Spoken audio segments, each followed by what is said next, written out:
So yesterday you might have heard Bhante Sachinanda talk about Sariputta's story when he was fanning the Buddha and how he attained arahatship when he realized that the Buddha was not even attached to the Dhamma. So the sutta I'm going to read today is just about that.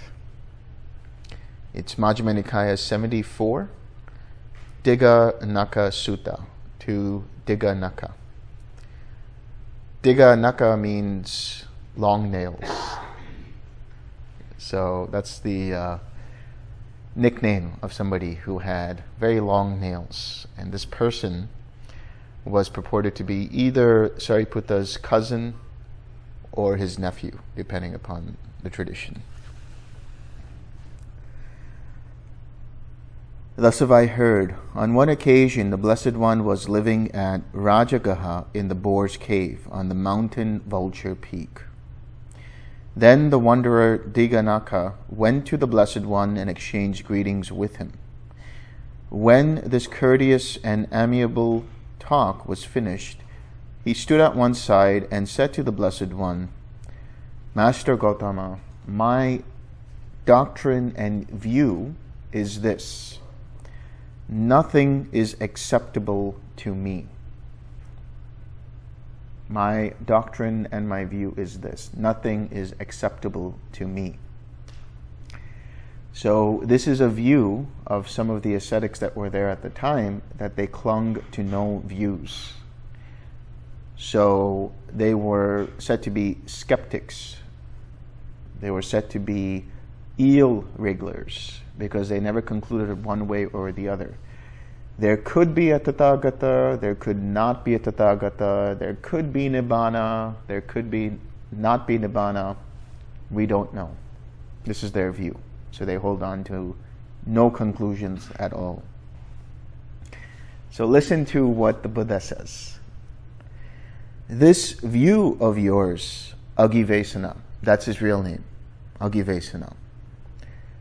This view of yours, that nothing is acceptable to me, is not at least that view acceptable to you? And so he says, if this view of mine were acceptable to me, Master Gautama, it too would be the same. It too would be the same. So in other words, the Buddha is asking him, okay, you say that you cling to no views. But do you cling to the view that you cling to no views? In other words, are you attached to that view of no views?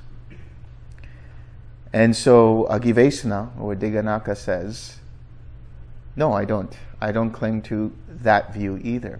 So now the Buddha will dissect this. Well, Agivesana, there are plenty in the world who say, it too would be the same, it too would be the same. Yet they do not abandon that view, and they take up still some other view. Those are few in the world who say, it too would be the same, it too would be the same, and who abandon that view and do not take up some other view.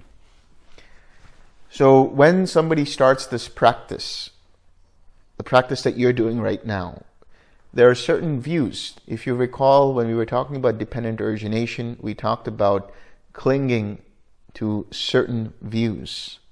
Clinging to self-view, clinging to view about the world. Is the world eternal or not eternal? Is there a self or not a self? The way leading to Nibbana is taking up purificatory rites, like Jains say, or it's all about materialism, or there's nothing matters, there is no meaning in anything. These are the different types of views.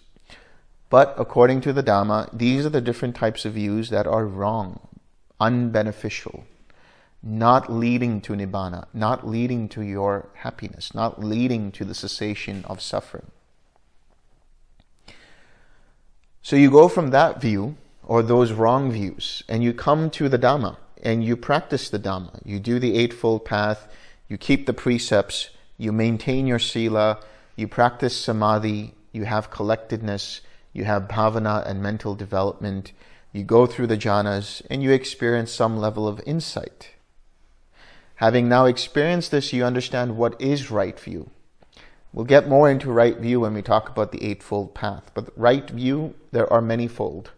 There is the view of right view in terms of that there is meaning in generosity. There is meaning in keeping the precepts. There is meaning in having gratitude for one's parents because they brought us into this life, into this existence, for us to be able to experience Nibbana. And then there is part of that view that there are those who have understood this and who know the Four Noble Truths, that there is this world and the other. There is this world and there is another world. Now that could be interpreted in a few ways. That could mean that there is this plane of existence and there are other planes of existence, other lokas, deva lokas, peta lokas, hell realms, brahma lokas, and so on and so forth. But the other understanding, which is very interesting because the last retreat there was somebody who mentioned this, and I like their interpretation, that there is this world, which is the mundane world that we're experiencing through the five physical senses. When the Buddha talked about what is loka, what is this world, what is this experience that we're having, it's all happening through the five physical sense bases. The world is measured and understood and experienced through the five sense bases and the mind, of course. But what about the other world? That other world could be understood as the supramundane world. That is the world of jhana. When you go into an experience of jhana, when you go through loving kindness and compassion and joy and equanimity, you go through the four jhanas, you go through the ayatanas, you're experiencing a different dimension internally. You're experiencing an inner world, another world. This is the supramundane level. So that's part of right view. And then, of course, that there are people who know this and who are able to teach it. So there is some experiential confidence in the teacher, in the Buddha, the Dhamma, and the Sangha, primarily. And then there's a supramundane right view, which is the view of the Four Noble Truths. And you come to this through development, through bhavana, through samadhi, through practice. And how does that happen? Through the 6 R's. The 6 R's allow you to know and understand Four Noble Truths. When you recognize that there is a hindrance or an irritation or frustration or some kind of anger or whatever it might be, that's suffering right there and then. You notice that there is this irritation for an unpleasant feeling or craving for a pleasant feeling. Or you see that the mind is identifying with this and has conceit and says, no, I am this, or I am not this. And based on that, you see there is suffering. So recognizing that allows you to understand the First Noble Truth of suffering. Putting your attention on that is the origin of suffering, the fuel for that suffering. When you have a hindrance, if your attention is on that and you continue to resist it or you continue to crave for it, there is undue attention given to that hindrance and it feeds it, it fuels it. That is the origin of the suffering. So you recognize that and you abandon that second noble truth by releasing your attention from that hindrance and then relaxing the tightness and tension, which is the craving associated with it. When that happens, you experience the third noble truth of the cessation of suffering, of Nirodha. In that moment when you relax, you experience mundane Nibbana, mundane Nirvana. Having then experienced this, you then generate a wholesome state of mind through the smile, through uplifting the mind. And then you come back to your object of meditation. Doing this, you are cultivating the fourth noble truth of the path leading to Nibbana, the path leading to the cessation of suffering. Because you have cultivated the 6 R's. You are utilizing the 6 R's, which means you are practicing right effort. And right effort is the core of the Eightfold Path. As I've said before, through the 6 R's, through right effort, you go from the wrong view to right view, wrong intention to right intention, wrong speech to right speech, wrong action to right action, wrong livelihood to right livelihood, wrong mindfulness to right mindfulness, wrong collectedness to right collectedness. And because of that, you are cultivating the path. And as you cultivate the path, you understand that fourth noble truth. So every time you do the 6 R's, you are actually establishing supramundane right view. That is the understanding of the Four Noble Truths. But then there comes a point when you become an anagami that there is clinging to the Dhamma, craving for the Dhamma. Clinging to the Dhamma means that there is conceit and pride of the Dhamma. You become a Dhamma defender. Somebody criticizes the Buddha, somebody criticizes the Sutta, somebody criticizes TWIM, somebody criticizes the 6 R's. What happens? Their jolt of wanting to defend the practice. That is the clinging to Dhamma. That is the clinging to right view. So for you to become an Arahat, you have to let go of all views, of all attachments to all views. So you go from wrong view to right view, and then from right view to non-attachment to all views, including right view.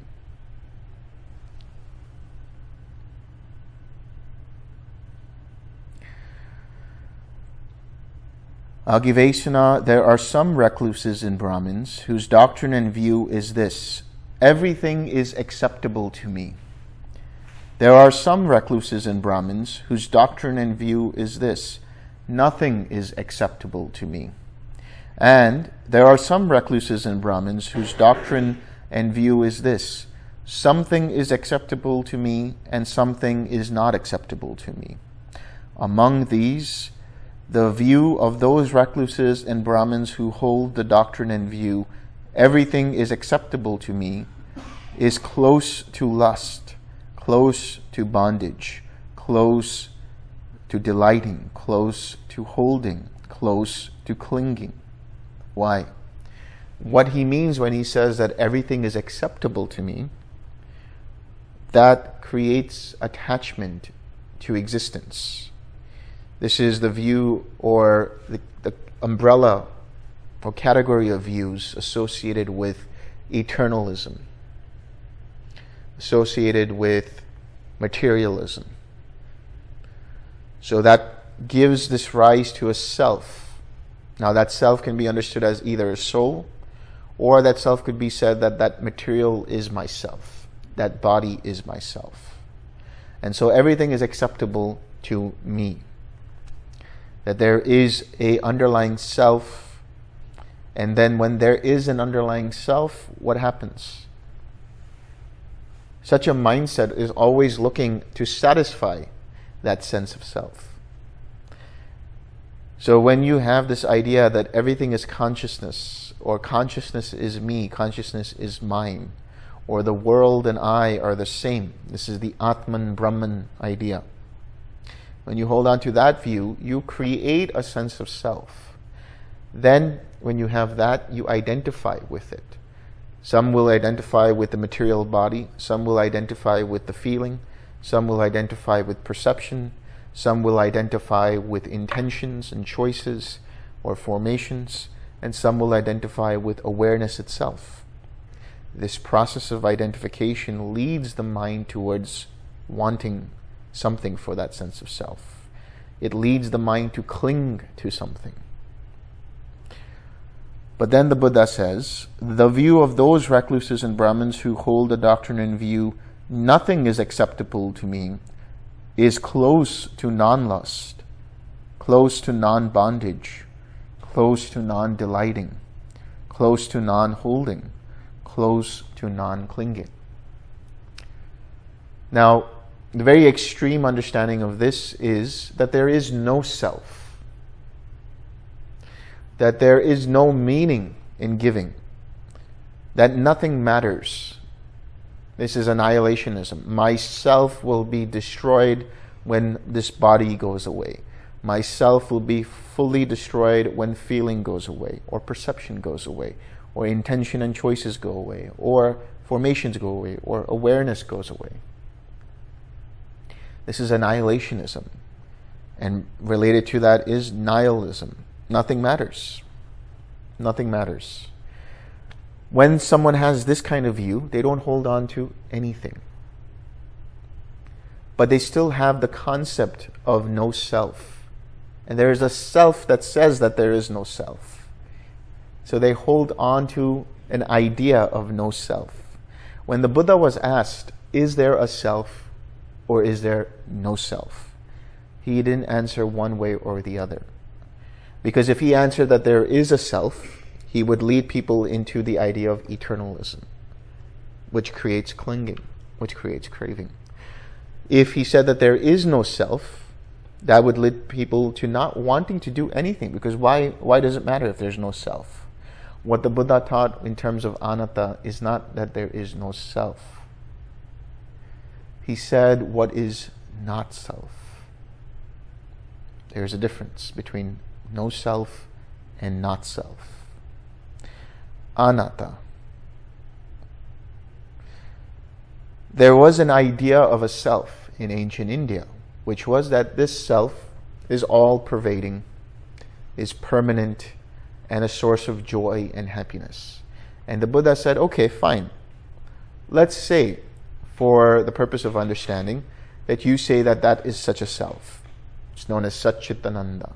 It is existent, it is conscious, and it is joyful. But if that's the case, and you look at everything in reality, you see that it is always changing, subject to change, because it is dependently arisen. That which is dependently arisen is conditioned and therefore impermanent, subject to change. How could you consider that to be self? When we look at the categories of different experience, we have the body, form, we have feeling, experience of the six sense bases. We have perception, recognizing and labeling what it is that you're experiencing through the six sense bases. Formations. Formations are that which allow you to experience. Mental formations allow you to feel and perceive. Verbal formations allow you to express. And bodily formations allow you to experience the body. In-breathing, out-breathing, moving, and so on. And then there is awareness, consciousness, the cognizing of what it is that you are experiencing, the consciousness. Now, if you were to take all of these different heaps, aggregates, the khandhas or skandhas, these are the different categories of experience. You take each of these and then use the touchstone of this ancient Indian idea of the self. Does it match the idea of self? Is form permanent or impermanent? Impermanent. If form is impermanent, it is liable to change. It is liable to cause suffering one way or the other. Then is that yourself? Does that qualify as that self that we just talked about? Form. If form is impermanent, and we say that the idea of a self is permanent, we say the idea of a self is not subject to change. The idea of a self is a source of bliss, everlasting bliss. Does form qualify as self? No. What about feeling? Whatever it is you're feeling right now, you're hearing what I'm saying.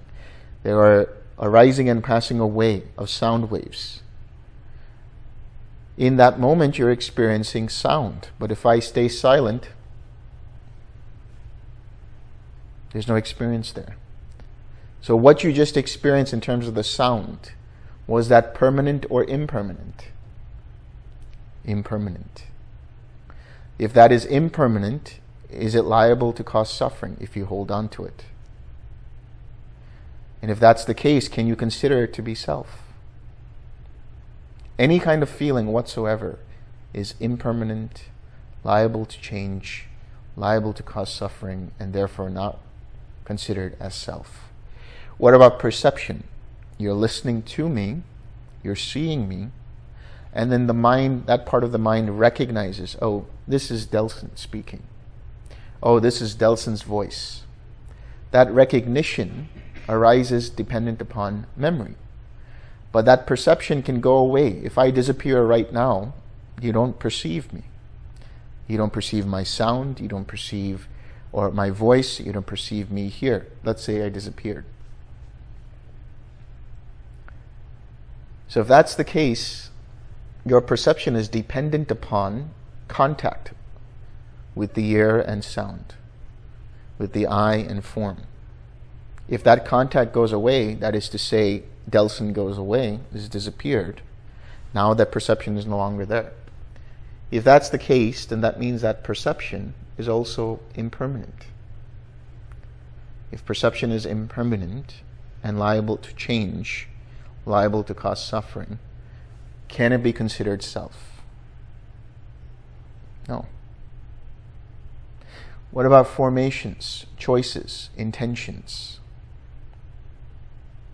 When you think about formations, they arise dependent upon contact. How do you make a decision? How do you make an informed decision?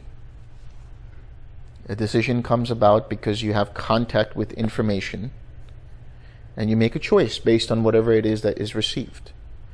Take that away and your decision changes, or your decision is not there. Your choice is not there. So when we talk about choice, when we talk about intention, when we talk about inclination, they are dependent upon contact as well. So if they are dependently arisen, they too are impermanent. If what is impermanent leads to suffering, can that be considered self? No. What about awareness, cognition? How does awareness arise?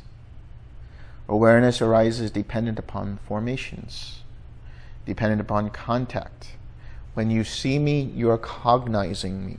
You're cognizing the experience of seeing and hearing Delson. You take Delson away, and now that cognition changes. That awareness of Delson changes.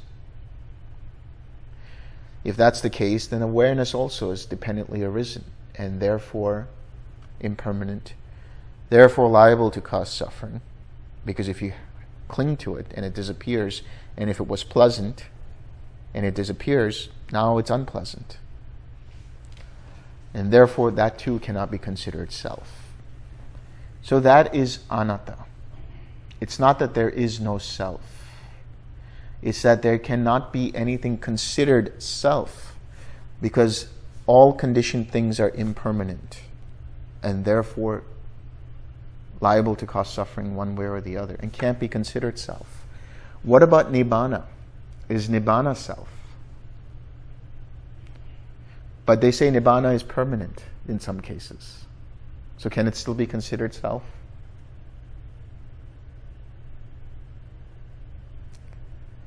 Nibbana is not a thing. Nibbana is not a process. Nibbana is not a state. It's all these things and not these things.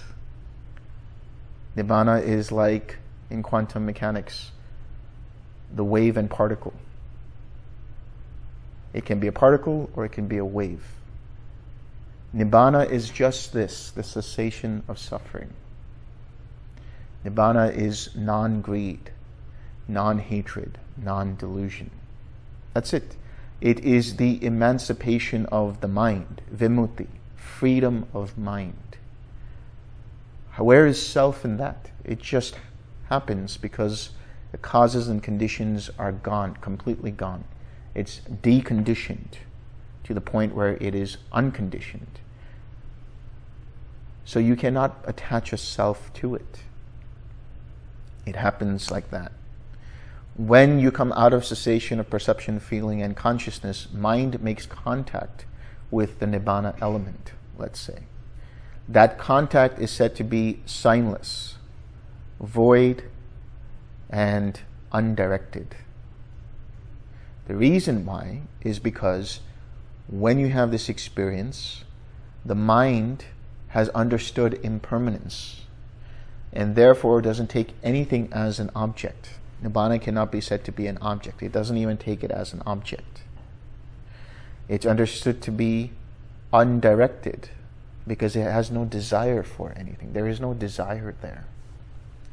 And it is said to be void or empty of self because there's no self projected onto it. It just arises, or it just is, because all conditions have been let go of. Making contact with the unconditioned, there arises feeling. That is the joy and relief that you experience. When you come out of cessation and the mind comes back up, you feel this arising of great joy, arising of great relief. That arises, or that happens as an experience, as a feeling. That is conditioned by the unconditioned contact. And by that you see, from there you see dependent origination. You might see flickering, you might see lights, you might see spirals, you might see whatever it is. But that arises as pure links until you take them personally, until you say, that relief was amazing, I want more of that. And what happens? Now craving comes up. So in each attainment, little by little, craving goes away. Right? So first, some level of delusion goes away in terms of self-view, because now you realize this whole process is impersonal. And then at Sakadagami, the craving goes a little bit away. The aversion goes a little bit away, because now when you see that experience, you're not clinging to it so much. You still experience with a sense of self. You say, oh, that was wonderful. But now you're able to recognize easily when craving arises, when aversion arises. And if you do react with craving and aversion, you immediately are able to recover from it. You're able to recognize it, which means your mindfulness gets clearer, your mindfulness gets sharper. When you have this experience as a Sakadagami, or you have the Sakadagami attainment, let's say, it happens because you continue to practice the 6 R's, continue to sharpen your mindfulness to be able to recognize when a seed of craving occurs, when a seed of aversion occurs, and you're able to 6R, let that go. Or if it happens where you act upon it, you recognize it and you let go of it. And so your reaction isn't so deep, your reaction isn't so long-lasting. You let go of it. You're able to recognize it. As an anagami, when you get to anagami, you have that experience again, contact with nibbana. The joy and relief come up, but now there's pure equanimity that arises. So you don't really take anything in terms of craving for anything. And because you have continued to 6R, craving and arising as they come, when the actual experience happens of cessation, and then the feeling of nibbana, or the experience of nibbana and the feeling that arises, which is equanimity, you don't cling to that. So there is no sensual craving anymore. There is no more aversion. It's all cut off now. But now you still have the 5 higher fetters. You have restlessness, you have conceit, you have clinging to form realms and clinging to formless realms. That's clinging to jhana, clinging to the ayatanas, and ignorance. Because you still have some iota of pride there. Dependent upon conceit, restlessness arises. Dependent upon conceit, clinging to jhana arises. Dependent upon conceit, clinging to arupa jhanas arise. Or let's say clinging to the formless realms arises. And then of course ignorance, not fully understanding the Four Noble Truths. So when arahatship happens, when you have the experience, you have no clinging at all. There's no clinging to any view, not even right view. It's just seen. You see dependent origination. You see the Dhamma. That's it. No big deal. No relief, no nothing. Just, okay, you see it. Because there's no fuel of clinging with an identity, because there's no fuel of identifying with that process, the conceit goes away. And because the conceit is the foundation for restlessness, clinging to jhana, clinging to ayatanas, they fall away like a house of cards. And because you have seen the Four Noble Truths, you have fully understood suffering, you have fully abandoned all kinds of craving for sensual pleasures, when that happened when you had the state of anagami, craving for existence and craving for non-existence. And now you have experienced nibbana completely. Your mind has become fully pure, purified of all greed, hatred, and delusion. And therefore, you have perfected the Eightfold Path. You have perfected the practice. Now the practice becomes the automatic way of responding to the world around you. That's the default mode of functioning for such a mind. So there's no clinging to any views there, no clinging to the Dhamma, no looking forward to this happening or looking forward to that happening. It's all just, okay, whatever happens, happens. So when one says nothing is acceptable to me, they are closer to non-clinging. They are closer to non-bondage, closer to non-delighting, according to the Buddha, because they have less attachment to views. So then he says, when this was said, the wanderer Dighanakha remarked, Master Gautama commends my point of view. Master Gautama recommends my point of view. So here Agivesana thinks that, so he's saying that I'm an arhat. He's saying that, yeah, I don't have any clinging now. But guess what happened? He has pride for that clinging to no views. So the Buddha says, Agivesana, as to those recluses and Brahmins who hold the doctrine and view, something is acceptable to me, something is not acceptable to me. The view of theirs as to what is acceptable is close to lust, close to bondage, close to delighting, close to holding, close to clinging, while the view of theirs as to what is not acceptable is close to non-lust, close to non-bondage, close to non-delighting, close to non-holding, close to non-clinging. So in other words, there are some who have the view that, or they have a partial sense of self. Well, this is myself, but that is not myself. Or this world is partially eternal, or this self is partially eternal in one way or the other.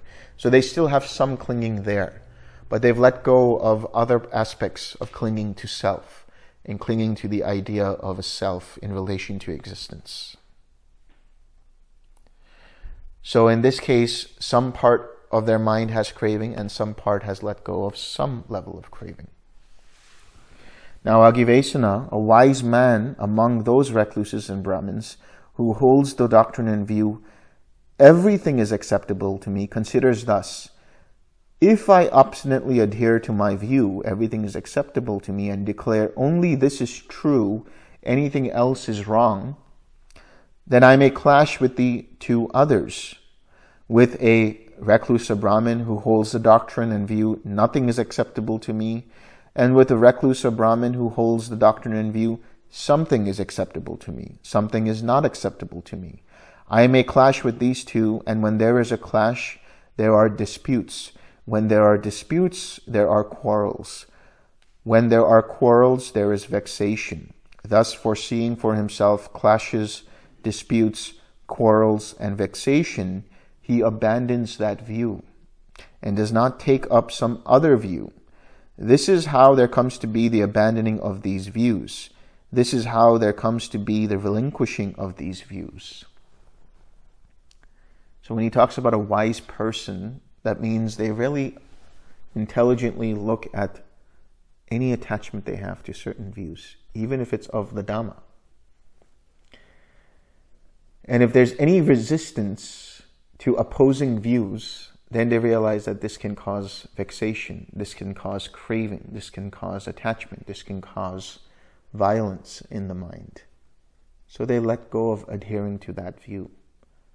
Fine, somebody criticizes a view, criticizes the Dhamma. Okay, fine. Why cling to the Dhamma? Why make the Dhamma self? Why make the practice self? Why make TWIM or the 6 R's self? They're all just processes. So if you understand this, then you let go of any kind of attachment to a view.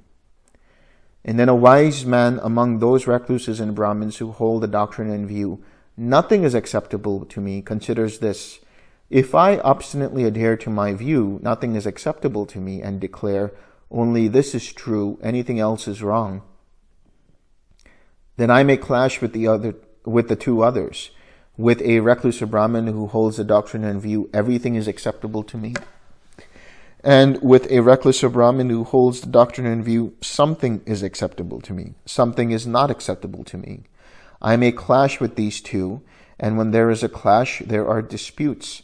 When there are disputes, there are quarrels. And when there are quarrels, there is vexation. Thus, foreseeing for himself clashes, disputes, quarrels, and vexation, he abandons that view and does not take up some other view. This is how there comes to be the abandoning of these views. This is how there comes to be the relinquishing of these views. So somebody says, okay, there is no self. I'm not holding on to anything. There's nothing worth holding on to. And then somebody says, oh, but there is a self here, or,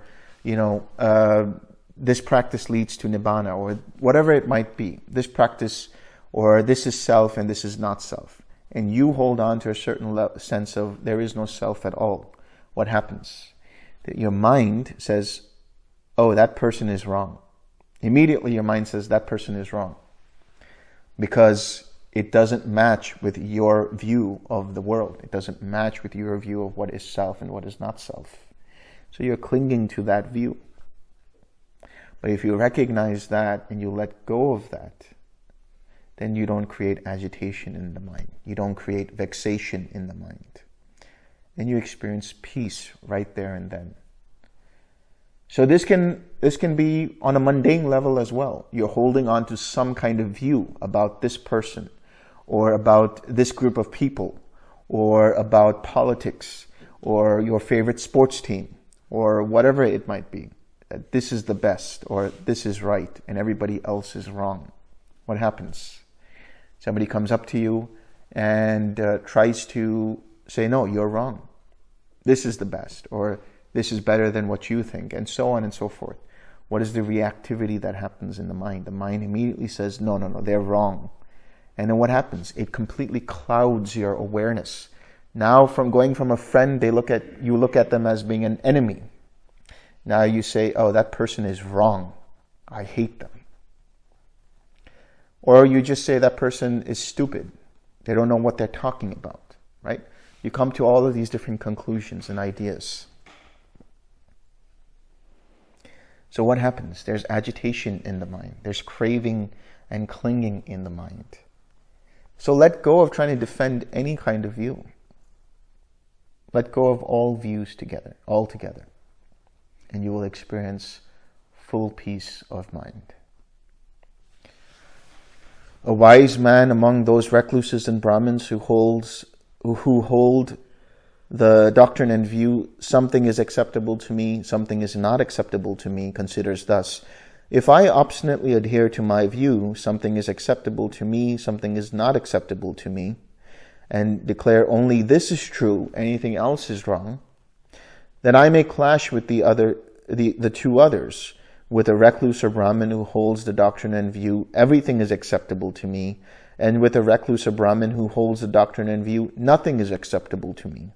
I may clash with these 2, and when there is a clash, there are disputes. When there are disputes, there are quarrels. When there are quarrels, there is vexation. Thus, foreseeing for himself clashes, disputes, quarrels, and vexation, he abandons that view and does not take up some other view. This is how there comes to be the abandoning of these views. This is how there comes to be the relinquishing of these views. Now listen carefully.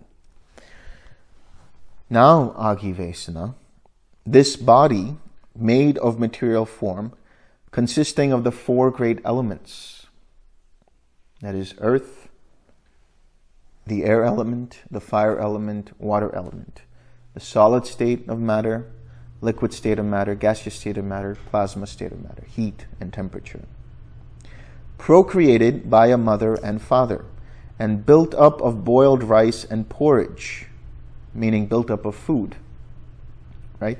This is how your muscles build, your skeletons grow, and so on and so forth, through food, through nutrition.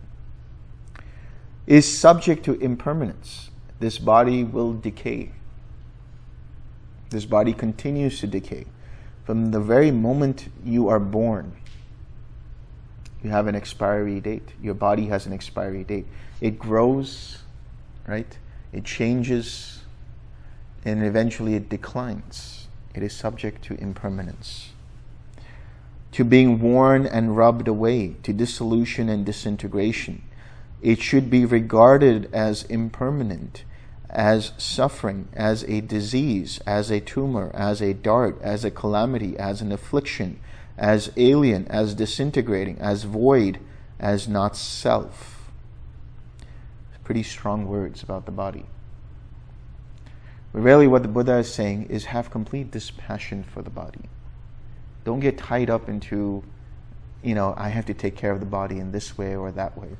Yes, you want to be healthy, but don't get obsessed about that. Nobody, no body is getting out alive from this existence. They're all going to die. We're all going to die at some point or another.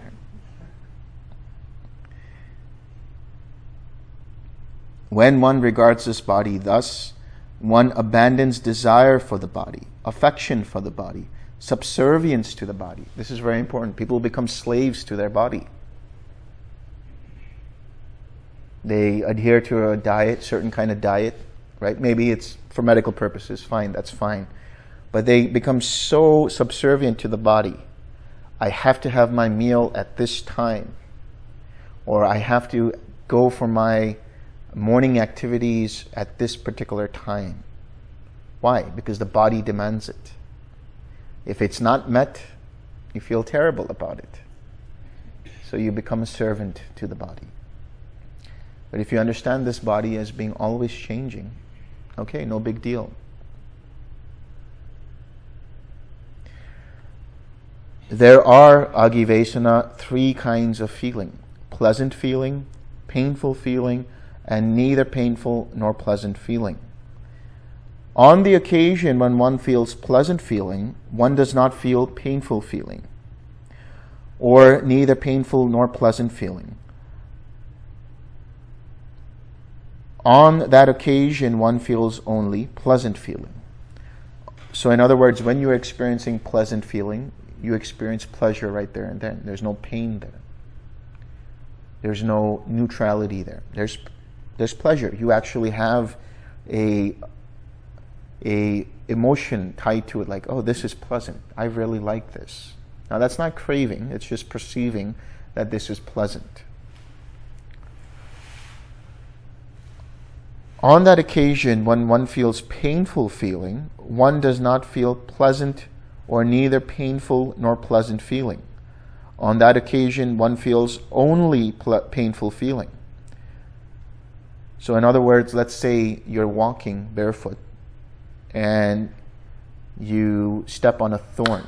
In that moment, you feel just pain. You're not thinking about how pleasurable that is, unless that's your thing, but that's another thing entirely. But in that moment, that pain is all you're experiencing. There's no pleasant feeling there. There's no neutral feeling there. You say, ouch, right? You have a reaction to it. It's painful in that moment. On the occasion when one feels neither painful nor pleasant feeling, one does not feel pleasant feeling or painful feeling. On that occasion, one feels only neither painful nor pleasant feeling. This is that experience of just being in lukewarm water. You don't have any thoughts about it one way or the other. It's not pleasant or unpleasant. So you're just experiencing it as, okay, whatever.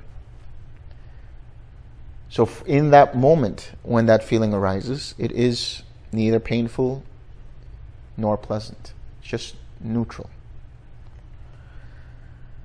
Pleasant feeling, agivesana, is impermanent, conditioned, dependently arisen, subject to destruction, vanishing, fading away, and ceasing. Painful feeling, too, is impermanent, conditioned, dependently arisen, subject to destruction, vanishing away, fading away, and ceasing. Neither painful nor pleasant feeling, too, is impermanent, conditioned, dependently arisen, subject to destruction, vanishing, fading away, and ceasing. Why? If you recall dependent origination, we see that first we have ignorance, which conditions formations, which condition consciousness, which conditions nama rupa, which mentality materiality, which conditions the six sense bases, which condition contact. Contact gives rise to feeling. Take away the contact, that feeling goes away. Pleasant, painful, or neutral. Whatever it is you're experiencing is dependently arisen based on contact. If that contact goes away, that feeling vanishes. And therefore it is subject to destruction. Feeling is subject to destruction. Any feeling, any experience you're having. Loving kindness in your meditation changes. It goes from loving kindness to compassion. Compassion changes to joy. Joy changes to equanimity. Equanimity fades, and then you have quiet mind. That too fades, and then you have the signless. That too fades, and you have cessation of perception, feeling, and consciousness. The first jhana is an experience. It's a feeling. It's a pleasant feeling. But that too changes. It is subject to cessation, subject to change, subject to vanishing, subject to fading away. It might cease into the second jhana and so on, or just cease altogether and there's cessation of perception, feeling, and consciousness. So don't hold on to anything. Don't hold on to any object. The key is not to hold on to any object. The key is to just observe that object. When you get to quiet mind, don't hold on to even quiet mind. Don't do anything. Don't even observe. Don't even watch. Because as soon as you observe, there's an intention produced. I have to observe quiet mind. And what happens? Now you become tunnel visioned. Now you become attached. Now you crave. Now you cling. Let go of any intention and just see things as they are. Just stay there. Just be there. In that moment when you're in quiet mind, in that time when you're in quiet mind, mind will automatically relax formations. Any proto-thoughts that arise, that percolate up to form fully formed thoughts, the mind just recognizes and releases, relaxes, comes back. That's it. Don't do anything. Just stay there.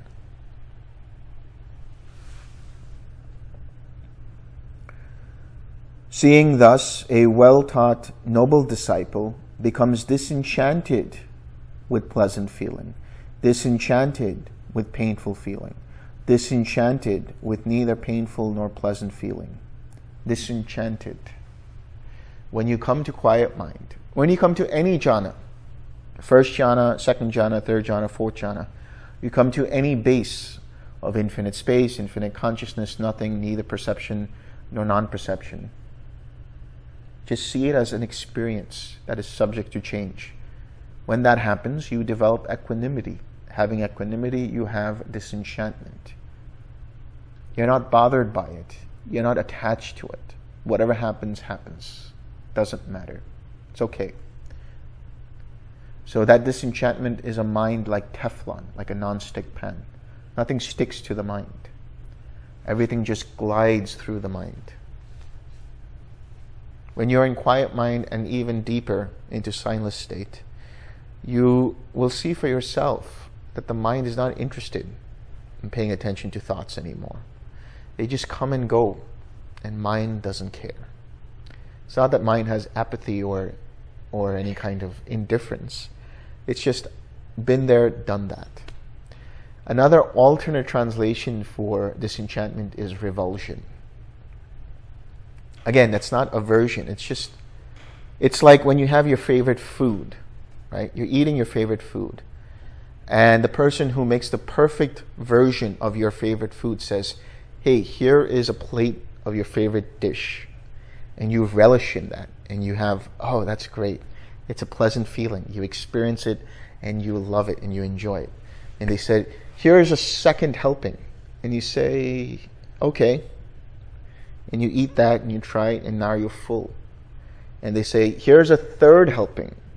Now it's turned into like, I've had enough. That's enough. Right? That's the state of disenchantment. You've had enough of thoughts. All your life, you've just been enamored by thinking. All your life, you've been enamored by this and that, enamored by this feeling, and this sensation, and that sensation, this jhana, this brahmavihara, that brahmavihara, this mind, quiet mind, signless state. You're just enamored by all of that. But there comes a point where you've had enough of that. All right, I've seen it, enough. Right? It's interesting when you see kids, little kids, and let's say you're a parent or you're an elder and you're watching TV with the kid, and they're watching their favorite TV show. For some reason, a child can watch that same episode over and over and over and over again, and you have to be subject to that. Don't you experience revulsion at some point? That's the disenchantment. I've seen enough of this. So everything that comes just glides on through.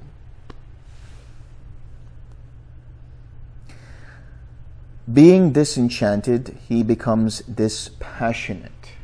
This comes from the word viraga in Pali or vairagya in Sanskrit. This means to be detached. Now the mind is in a bubble. Now the mind is just completely detached from it. It's like it's just looking up and seeing everything and just, okay, whatever, it's all happening, that's fine. The mind has no interest in anything.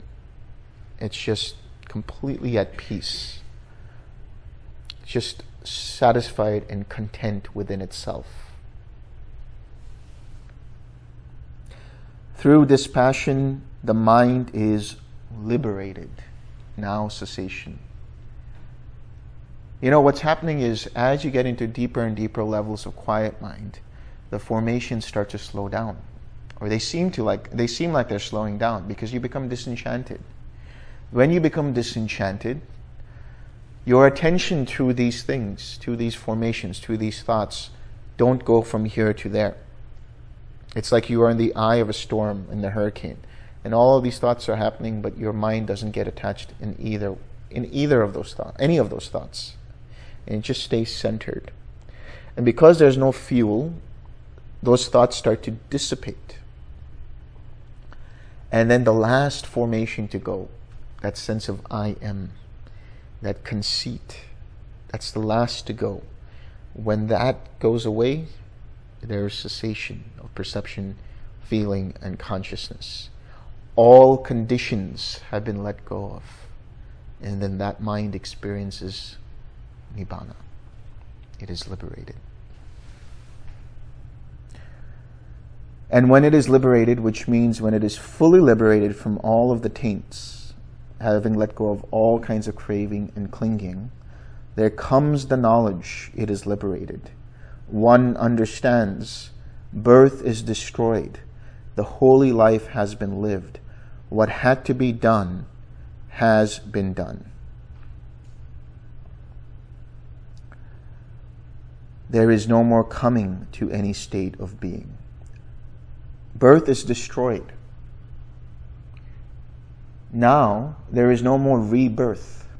No more doing the same thing over and over again, expecting a different result.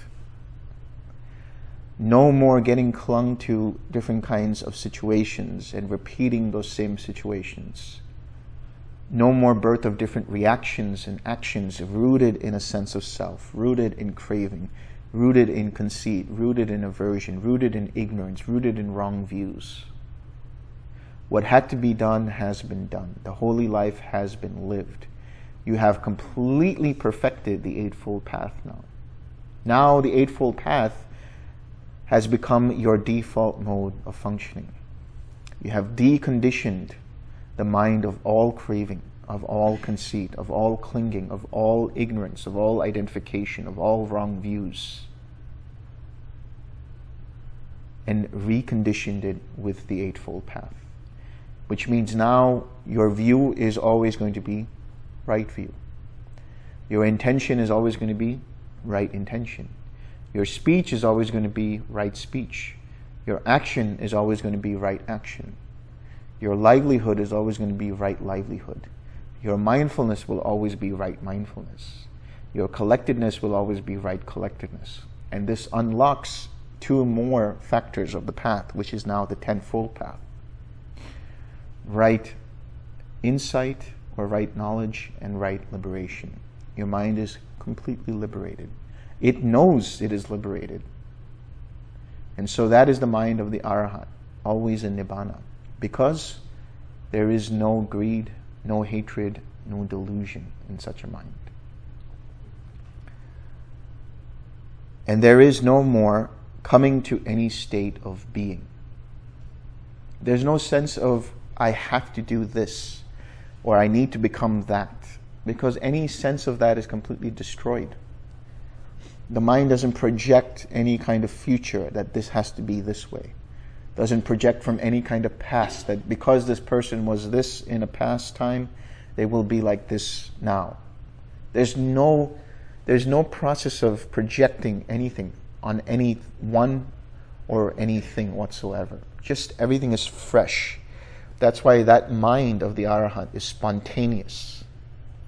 The action is seemingly spontaneous. It's unconditioned. It just sees things as they are.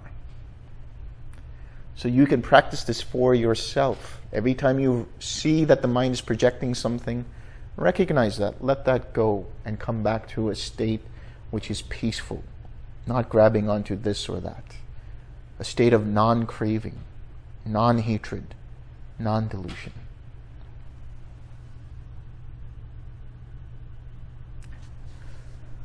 A bhikkhu whose mind is liberated thus, Akivesna, sides with none and disputes with none. He employs the speech currently used in the world without adhering to it. Such a mind doesn't hold on to this or to that. Anything can happen, no big deal. That mind just says, let's see what happens.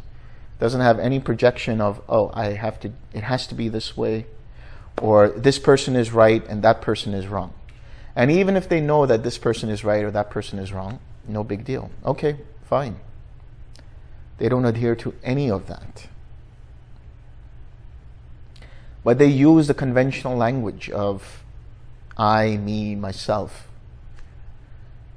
They say, okay, I want this or I want that, or can you get me this or can you get me that, or whatever it might be, or this is mine, or this is whatever it might be. But they don't have any adherence of this is actually me, mine, or myself. They're just using conventional words to transact with the world. Right? I mean, how strange would it be somebody says, one thinks in this way, or oneself is this or that, or whatever. Just uses normal language.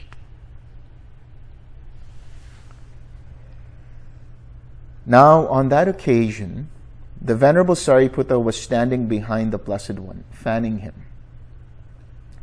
Then he thought, the Blessed One indeed speaks to us of the abandoning of these things through direct knowledge. The Sublime One, indeed speaks to us of the relinquishing of these things through direct knowledge. As the Venerable Sariputta considered this, through not clinging, his mind was liberated from the taints.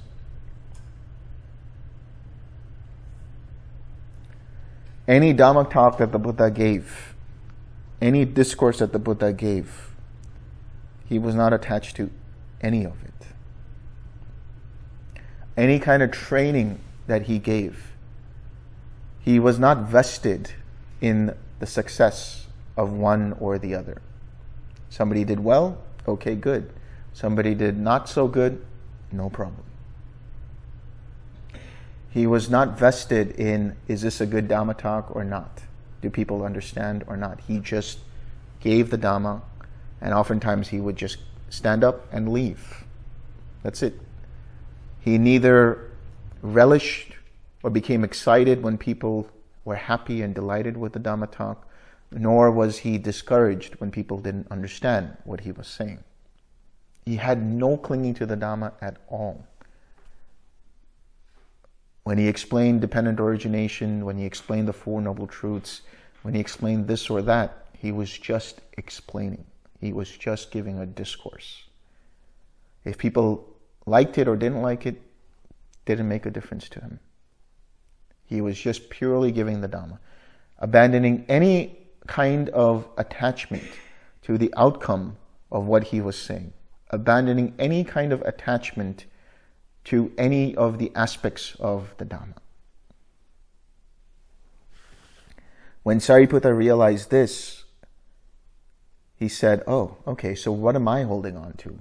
Why should I be holding on to anything? Why should I be holding on to my attachment to the Buddha, my attachment to the Dhamma, my attachment to the Sangha? Why should I be holding on to my attachment to the practice? It's just the practice. So when you practice with detachment. It's easier said than done, but you can start to exercise that by understanding, okay, let's see what happens. That's the attitude to have when you meditate. Let's just see what happens. You're watching a movie for the first time. Just watching. Now, if you've had an experience of one jhana or the other, or cessation, or whatever it might be, now what happens? Now you recognize the steps leading to it. They're like, oh, there it is. So what happens? Now you cling to that. But just watch it. Just relax. Just let it go. Just keep watching it. Let it unfold. Let the practice unfold. You are not doing anything. The practice itself is happening. You're just there to sit and be present. That's it. That's mindfulness. Being present. Observing how your mind's attention moves means to be present. That's it. Remembering to observe doesn't mean I have to actively be like, oh, this is what happened, this is what happened, this is what happened. Just be present enough to have the awareness so that the mind realizes, oh, it got distracted. Recognize that, let it go, and come back. So when you sit down because you just want to see what happens. Not because you need to attain this jhana, or you need to attain cessation, or you need to attain nibbana, or whatever it is. Let go of all expectations. Expectation is another word for craving, for clinging.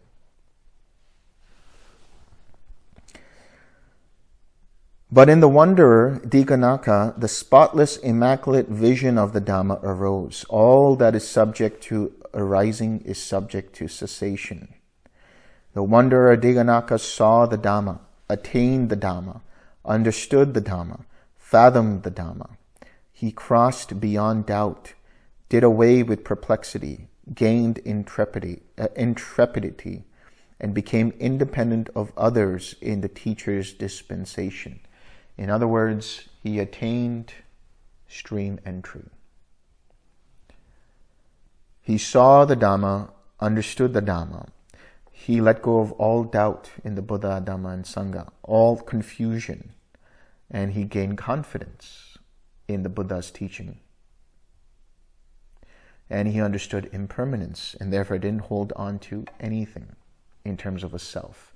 Understood on an intellectual, experiential level that there is no underlying permanent personal self.